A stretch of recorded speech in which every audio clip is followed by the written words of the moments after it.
All right, today we are diving deep into the absolutely wild world of high-frequency trading. We call it HFT for short. Now, this is a world that isn't measured in minutes or even seconds. We're talking about millions of a second, where entire fortunes can be made or lost literally at the speed of light. So just think about this for a second. What if you could make a trade faster than you can even form a thought?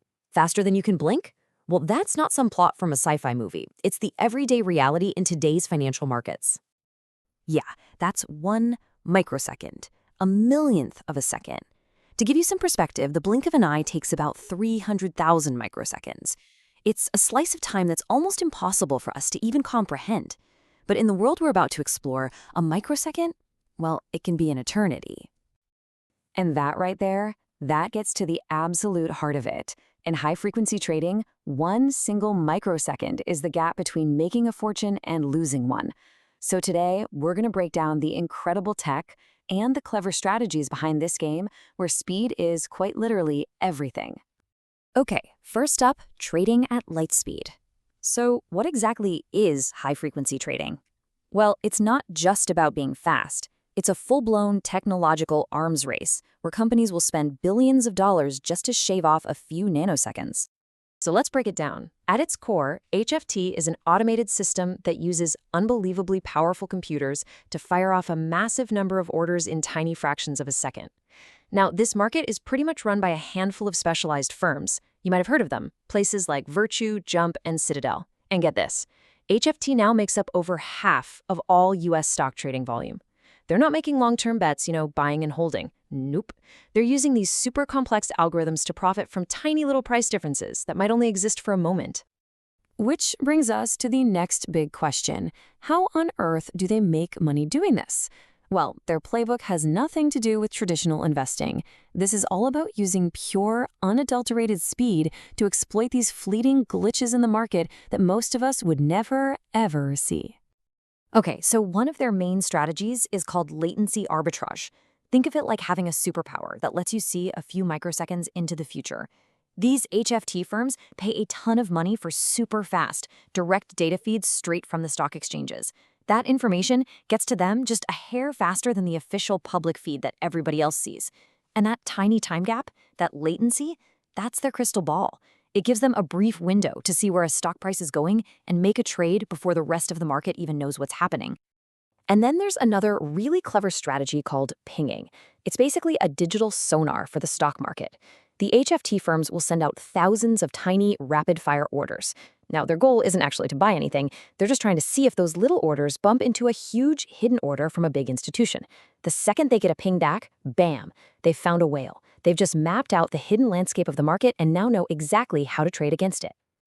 And this is where things start to get a little murky. This really shows the central debate around HFT. On the one hand, you've got these arbitrage strategies, which are generally legal. They're just exploiting public information, and you could say they're in a race against the laws of physics.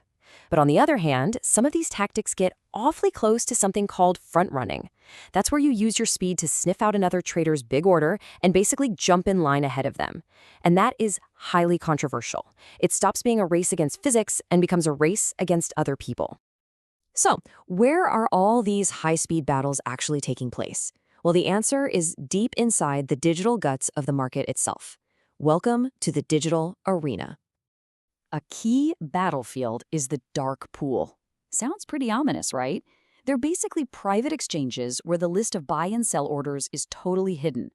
They were first created so big institutions could trade huge blocks of stock without totally freaking out the market. But for HFT firms, these dark pools became the perfect hunting ground for those big hidden orders. And today, a staggering 1/4 of all US trading happens inside these things. Now, at the heart of any exchange, whether it's public or private, is the matching engine. You can think of it as a digital auctioneer on hyperdrive.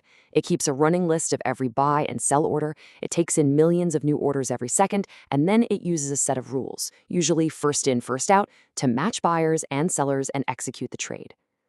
For an HFT firm, being the absolute first order in that line when a price moves, well, that's the whole ballgame. And this brings us right to the core of our story, the nanosecond arms race.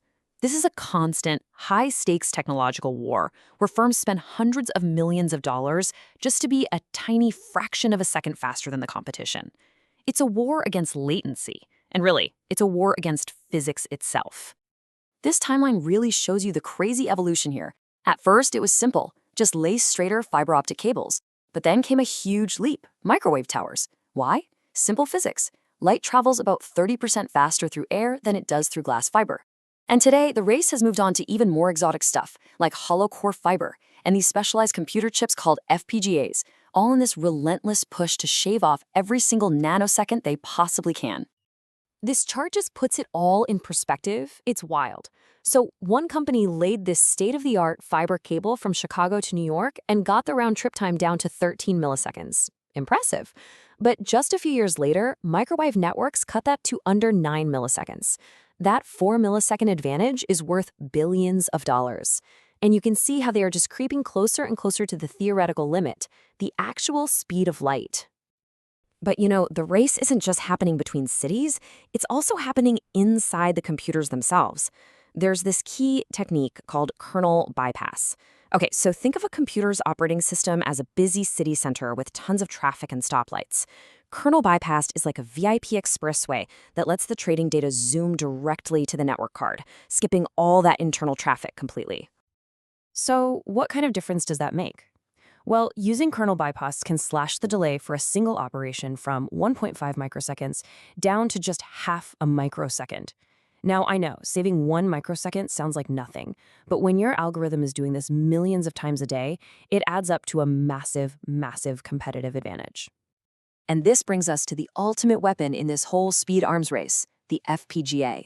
The best way to think about it is like this. A normal CPU in a computer is like a Swiss Army knife. It's versatile. It can do a lot of things pretty well.